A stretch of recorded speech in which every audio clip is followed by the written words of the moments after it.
I think we're going to be okay. Welcome to the Why Not podcast. I'm your host, Tony Golia. Here's another episode where I don't know what I'm talking about.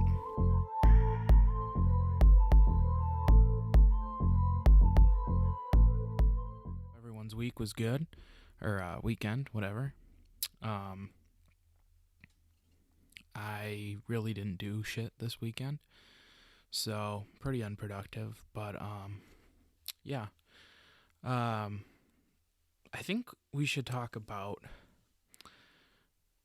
the future, because it's very uncertain right now. And with everything that's going on, I don't really know what the future holds. I don't think any of us do, but most of us just want to know. Most of us are searching for an answer that no one has the answer to, which is frustrating because it seems like there's no end in sight. And I know that's how I've been feeling. So I don't think it's really going to be that bad.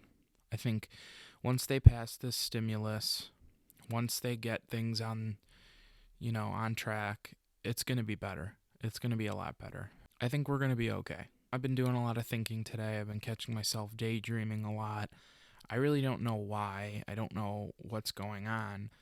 But for some reason, I've been catching myself like super in a daze. Like super, just my mind and my thoughts are just very unclear today for whatever reason. And it doesn't really make any sense, but that's just the way it is. I mean, there are good days and there are bad days. I don't know what I would classify today as, but it just feels like a meh kind of day. And, I wanted to thank everybody I wanted to thank everybody who watched my last video with Presley. Really appreciate it. I appreciate everybody's responses. Now I'm just focusing on getting my image kind of figured out here and figuring out what it is that I'm going to be doing. The quality is significantly better than like my first. And I know that this is just, it's only going to get better from here. So I don't know. I think the best way for me to improve is just keep doing it. So I'm definitely going to keep going. I see this as a big opportunity for me to launch my comedy career. That's why I'm doing this. But I'm also doing it for some peace of mind too, I think a lot of people should be doing this, honestly. It's if not for your own mental health, just do it because it feels good. Like, to me, it feels good to get this out on tape and then look back and think about what I was going through at that point in time. And I think a lot of people would benefit from doing that. And for me, it's easier this way. This is the easiest way to do it. It takes very little time and effort. Well, I wouldn't say that. I take that back. It takes a lot of effort, but recording yourself isn't the hardest thing in the world to do. It's just a matter of saying what you're feeling, but sometimes that can be difficult. So yeah, I don't really have anything new to talk about, but I've just been doing a lot of thinking today and over the weekend. I've struggled with my mental health for years. I mean, I've been on medication since I was in like 3rd or 4th grade, I would say. So I've definitely been through the ringer.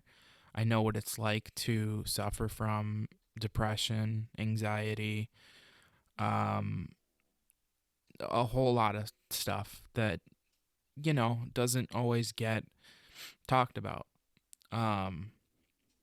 Some people are embarrassed by it. I'm not embarrassed to admit that I have these ongoing issues, because the whole point of getting better is proving to people that that this can be beat. You know, this mental health crisis. Um, it's it's really important to just go easy on yourself. I mean, I always tell people I'm harder on myself than you could ever be on me.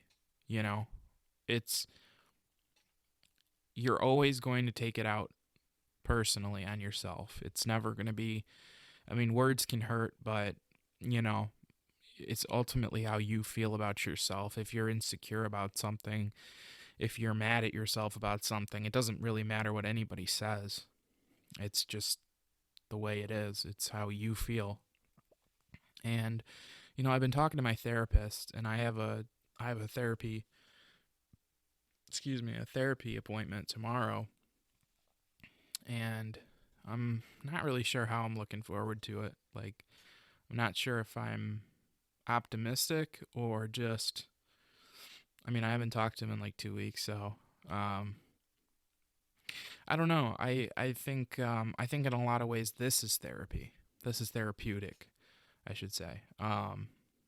Because talking like this is similar to what you talk about in therapy. Um, it's just kind of shooting the breeze. It's just kind of talking about what's important and, you know, where your head is. And so with my therapist, we usually talk about, you know, family, um, medication, and kind of what you want for the future. I see a CBT therapist, so it's cognitive behavioral therapy, which if you're not sure what that means, it's just backtracking a lot of your everyday um, behaviors. So it's all in your mind. It's all about how can I become a better person? How can I make better choices? Um, how can I improve on my mental health every day, just a little bit at a time? So I've been seeing my therapist for a little over, I want to say a little over 8, 9 months by now. And, you know, everybody's experience with therapy is different. Some people don't go, they go without it completely. Some people have tried numerous therapists and they don't get anything out of it. You know, I've been through a lot.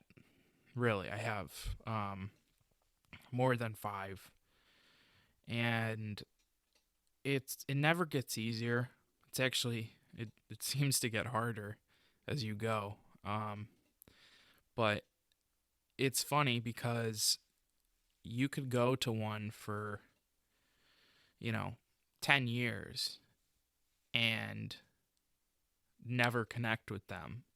And then you go and see another one and you've only been meeting for a month and you feel like a new door was opened. You know, like, okay, this makes sense. This person made it easy for me.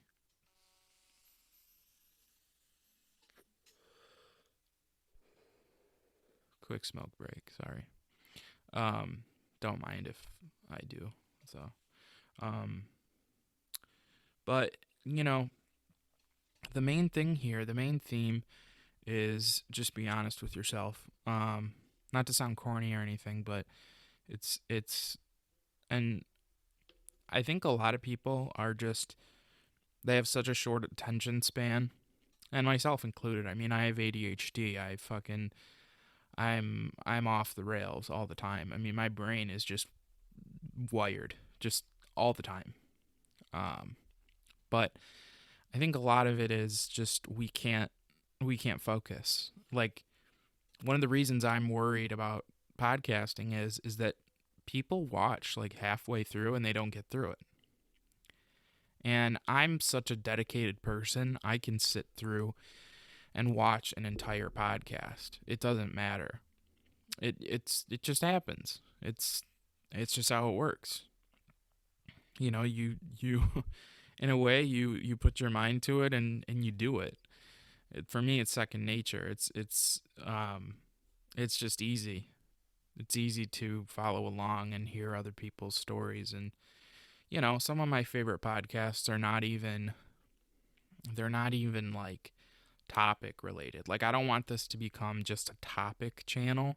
I don't want it to be, oh, let's talk about relationships and let's talk about blah blah blah blah blah like every week. I don't want it to be super super basic. I want to talk about real shit and I mean, just real shit. I don't know how else to put it. Um cuz life ain't it ain't always, it's not always pretty. I don't know what that was.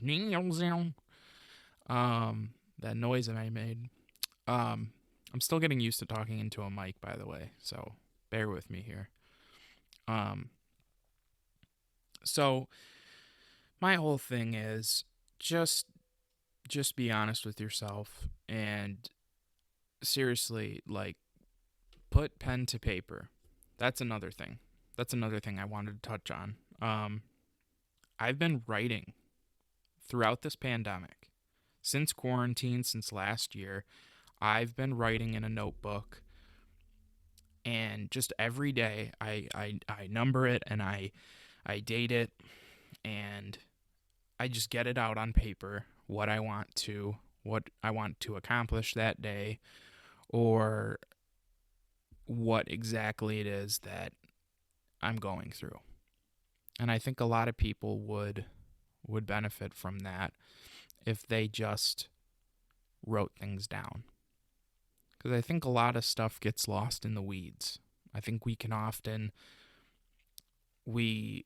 suppress our pain, and instead of getting it out, it just builds up. It builds up and builds up. And that's never a healthy way to do things. I think that for most of us, talking isn't enough. You have to physically do something. You have to go get your mind off of it. When I'm feeling depressed, I used to just go for a drive. But as we know, with coping mechanisms, not everything is a foolproof plan. Coping mechanisms expire. They don't always work. They may work temporarily, but not always in the long run. They just run out. So you have to find a new one. And for me personally, music has always been a number one. And I think it will always be a number one, but it's only so much you can do. There's only so much you can do to help yourself. Um Again, I don't mean to sound corny, but it's true in the sense that you can get yourself through these tough times without medicating. You know what I'm saying, guys? Unless I mean, more power to you, but I don't want to see anybody go down the wrong path. I don't want anybody to, become an alcoholic or anything like that, but you know, it's it's just there's healthy and there's unhealthy ways to cope. Um it's tough when in this pandemic you can't just go over to a friend's house necessarily. You can't go to a party and forget your worries for a minute. It's not like that. So I get it. I'm just as frustrated as anybody else. And for the people with depression who are going through this right now, I salute you. I'm happy you're here. I'm happy you've made it this far. Um be proud of yourself. Be proud of yourself that you made it through, even even just through the day. I mean, you got to take it one day at a time. You can't get super bent out of shape about not um where was I going with this? I always fucking do this. Don't take it out personally. Like, if you're going through something, you got to remember to stay positive, because negative thoughts will eat you alive. I know from experience. It will eat you alive if you let it. And a lot of people do. A lot of people let it eat them alive, and that's unfortunately what happens. That's what happens when people go down that dark road, that dark arts, that hallway. And for for most people, I think everybody deals with depression. I think in one point or another. I mean, some people are just naturally happy-go-lucky bastards. They're just, they they just they're happy. I don't know. I don't know how else to explain it.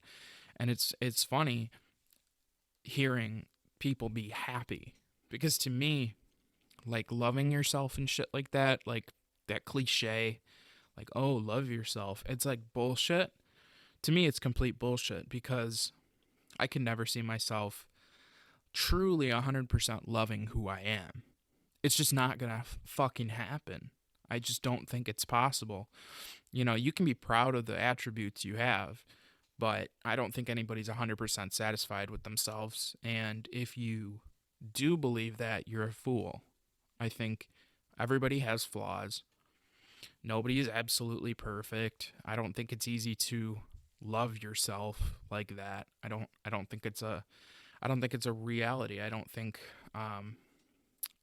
that's healthy to obsess. I mean not like a narcissist, but you know, you don't want to be that person that is so full of themselves. Um but to change topics here. Um Switching gears, I mean, um it's never easy to come to grips with, you know, a situation that's ongoing. I mean, I have a sick grandmother right now. I have a grandmother in hospice right now who, she's been holding on for the past 6 months, and it's extremely extremely tough. There's days where I spend alone here basically every day, actually.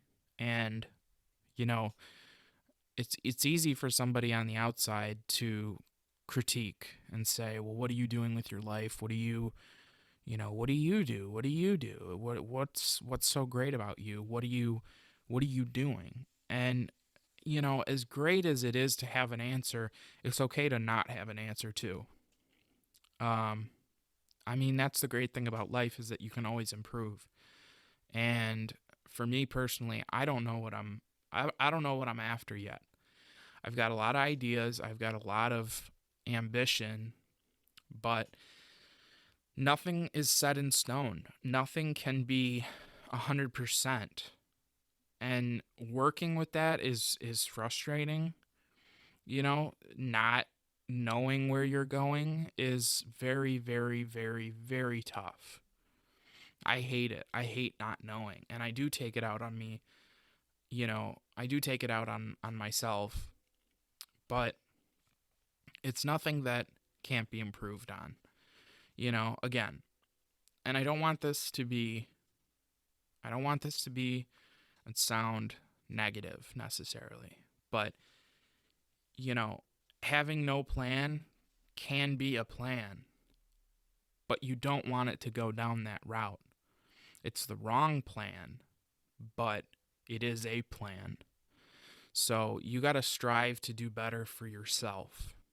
And you know, I don't I don't know what that means for me. But